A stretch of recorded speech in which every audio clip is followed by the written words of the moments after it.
It is not every day you wake up to a good morning. Sometimes you open your eyes to a nightmare or news which often leaves you shocked. 4 days ago, Heche's fans suffered the same fate, for the actress was in a terrible car accident. And that's not all. To add insult to injury, some claimed that she was under the influence while she was behind the wheel. Let's get into the details. First up, let's see what happened on the day of the accident. Anne was reportedly driving at up to 90 miles per hour, and video footage showed the actress appearing to speed down a residential street in her blue Mini Cooper before the crash in the Mar Vista area. A neighbor claimed he heard Anne plow into an apartment complex's garage while numerous residents rushed to her aid, but Anne ignored their assistance and tried to drive away, eventually flying through a hedge and slamming into a nearby home before the house and her Mini Cooper caught fire. According to the Los Angeles Fire Department, 59 firefighters were left battling stubborn flames for 65 minutes. Dramatic photos of the wreckage show her mangled vehicle being towed after firefighters dragged Anne out of the flaming car around 11 a.m. As fate would have it, Anne Heche became unconscious and slipped into a coma. She had a significant pulmonary injury which required mechanical ventilation and burns that required surgical intervention. But none of these efforts proved to be fruitful. On the 15th of August, Anne Heche was sadly taken off life support, according to her representative.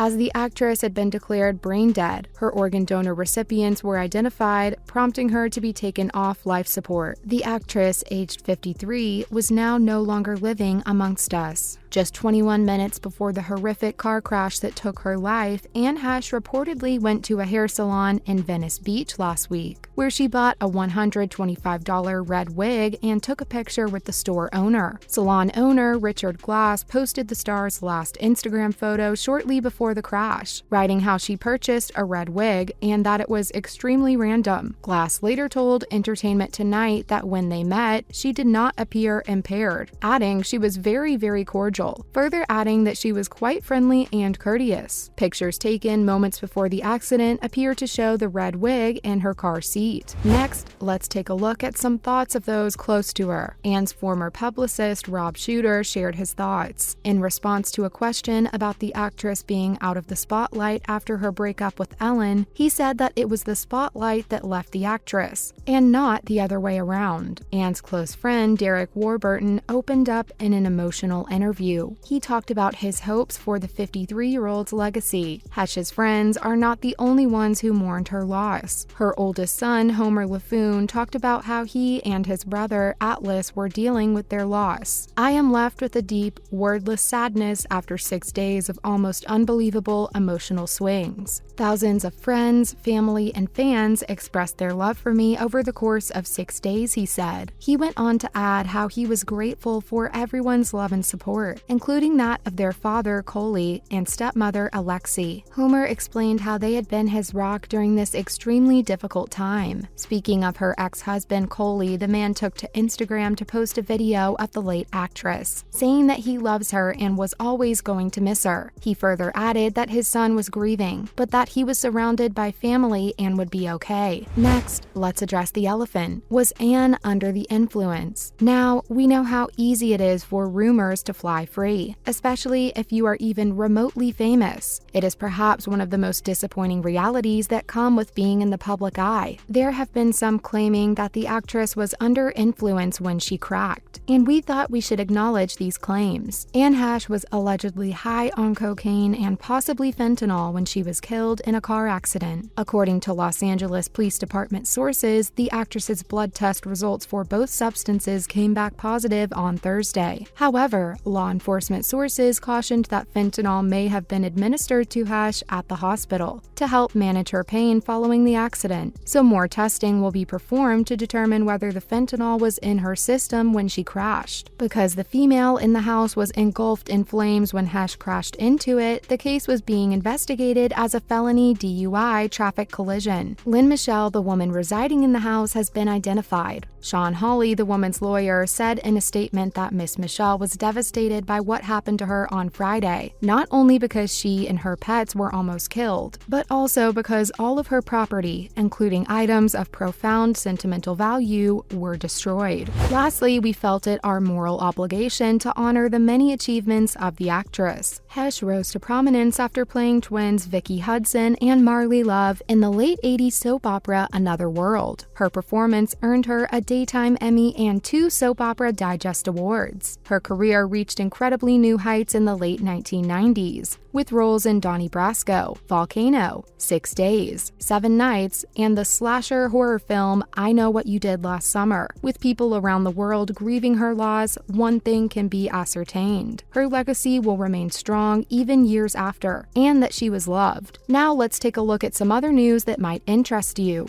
First up, we have our eyes on Anne Heche's memoir. A lot has been written about Anne Heche in the days following the accident on 5th of August, where she crashed her car into a home in the Mar Vista area, causing a tragic fire that left her with extreme injuries. Aside from the heartfelt tributes, toxicology test, and wild theories about what caused the shocking incident, Heche's death has reignited interest in the words she wrote about herself in Call Me Crazy. The memoir, published by Simon & Schuster imprint Scribner on September 4, 2001, has long been out of print. It's billed as a national and New York Times bestseller on Amazon, where one seller is asking $749 for each copy as a collectible. The actress discussed sexual abuse, mental illness, and her highly publicized relationship with Ellen DeGeneres in the memoir. Prices have skyrocketed in recent days, with The Hollywood Reporter noting that it was once available for $200, before rising to $499 over the weekend. Prices range from $304 to $750 at other online bookstores that specialize in used books. Over the weekend, actress Emily Bergel paid tribute to Heche by bringing attention to the memoir and how frequently people used the adjective when referring to her one-time co-star on Men in Trees. Next on our news radar, we have Anne Heche's last film. Girl in Room 13, Anne Heche's final film, is still scheduled to be released in September, just weeks after her death. The actress, best known for her roles in 6 Days and 7 Nights and Donnie Brasco, was declared brain dead on Friday, August 12, after suffering fatal injuries in a car accident on August 5th. Lifetime, the network behind her final on-screen appearance, has since confirmed that the film will be released in September as planned. Elizabeth Rome, the film's director, described Heche's final performance as phenomenal, as she tackles the gritty role of a mother whose daughter is kidnapped and sold into human sex trafficking. The director also stated that the cast had discussed the importance of speaking out against abuse before praising Heche for her dedication to the role while she was still in a coma. Following Heche's death, she paid tribute to the actress, praising her for being committed her entire life to protecting women and being a voice against abuse. Lastly, did you know Anne Heche had been eyed by The Masked Singer before her crash? That's right. Anne Heche's extensive resume includes feature films, daytime dramas, and primetime scripted series, as well as a stint on the 2020 season of Dancing with the Stars. Heche, a Daytime Emmy winner and primetime Emmy nominee, was planning a return to reality competitions before her fiery car crash last week, which left her brain dead. According to reports, the actress was in talks to be one of the celebrity contestants on the upcoming 8th season of Fox's hit show The Masked Singer. There is conflicting information about how far the talks progressed. A little birdie told us Heche was not booked for the new season, which has been filming for about 2 weeks. We also learned that the actor had a preliminary contract in place. The network is likely casting a wider net for each season in case of COVID or scheduling issues. Heche previously competed on Dancing with the Stars' 29th season, which aired in 2020, reaching the 3rd round. That's a wrap on this video, folks. Let us know your thoughts on the iconic Anne Heche. Don't forget to hit the subscribe button, and we'll see you all next time. Bye!